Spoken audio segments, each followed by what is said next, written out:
What's going on, guys? Josh here from Polymathics, the YouTube channel that helps you become a modern-day Renaissance man. I'm chilling here in my massage chair, where I am not getting a massage, and I'm wearing my Star Wars The Last Jedi shirt that my mom got me for Christmas. Thanks, Mom! And today we are actually continuing. This video is a continuation in a series that I started a long time ago, but I haven't done in a while. It's the Word of the Day series. And the reason why I do this is because I think it's a really good way to get you guys super good information, super fast, and in a very short video. So with that said, let's get right into it. The word of the day, as you can probably see down below, is apotheosis. Now, that's a very strange word, and many of you guys may have never heard of that before. I know for me, I hadn't for a long time. And believe it or not, that word is actually related to fiction. Not just novel fiction, but also, screenwriters and things like that. Now, it can be used in real life, although it rarely is. It's more of a nerdy writer type of thing. But even as a nerdy writer, for many years, I had never heard of that. So I'm here to help anybody out. Maybe you've just encountered it for the first time and that's why you're checking out the video, or maybe you were just checking out the video and this is the first time you're hearing it. So let me tell you what it is.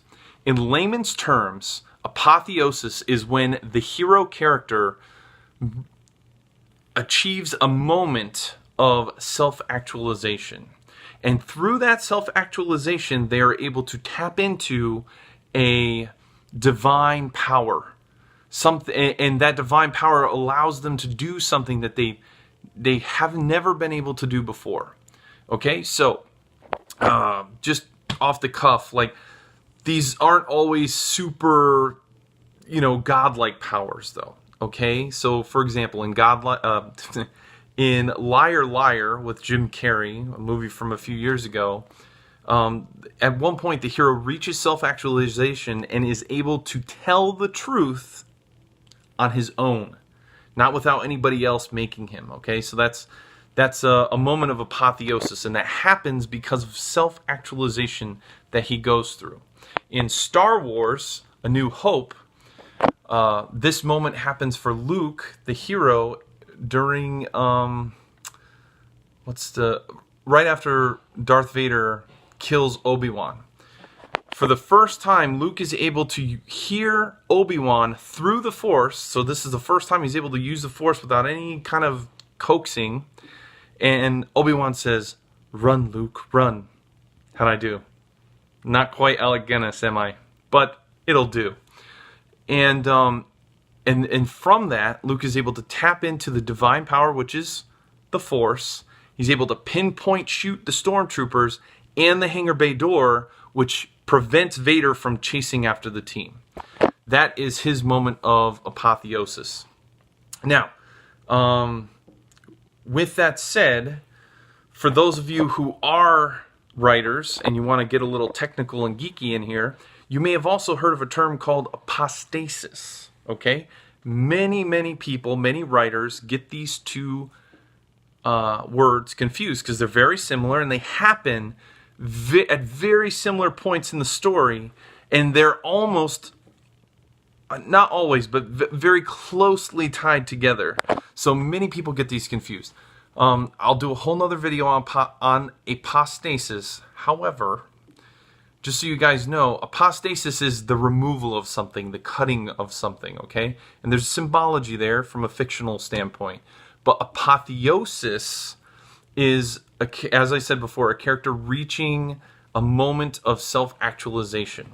And so, so if you never knew that, well, now you know. And if maybe you were getting the two confused or you weren't quite sure, I've received questions like that in the past, so I wanted to clear that up.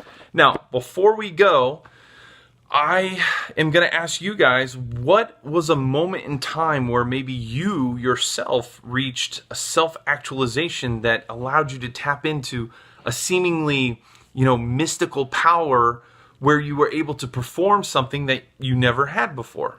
I know for me, I can think of two pretty decent examples off the top of my head. The first one happened when I was a kid. I was actually pretty bad at baseball for the first few years, and my grandfather kept telling me, just watch the ball hit the bat. And so finally, after tons of practice and all this, we're in a game, and I'm sitting there and I'm super nervous. I used to always get anxiety going up there. And then finally I just like thought about what my grandfather said and completely ignored everything else. I didn't think about anything else. Not only did the anxiety go away, but I watched the ball hit the bat, which was the whole point. And from doing that, I actually hit my first home run. It was an amazing experience, and I felt like transported for the moment. It was just crazy. Another experience that happened very recently, it was just a few months ago. I was in a powerlifting meet in Korea, and I was attempting a deadlift that was something at a weight that I had never lifted before. And there were tons of people around, at least 50 to 100, somewhere in that range.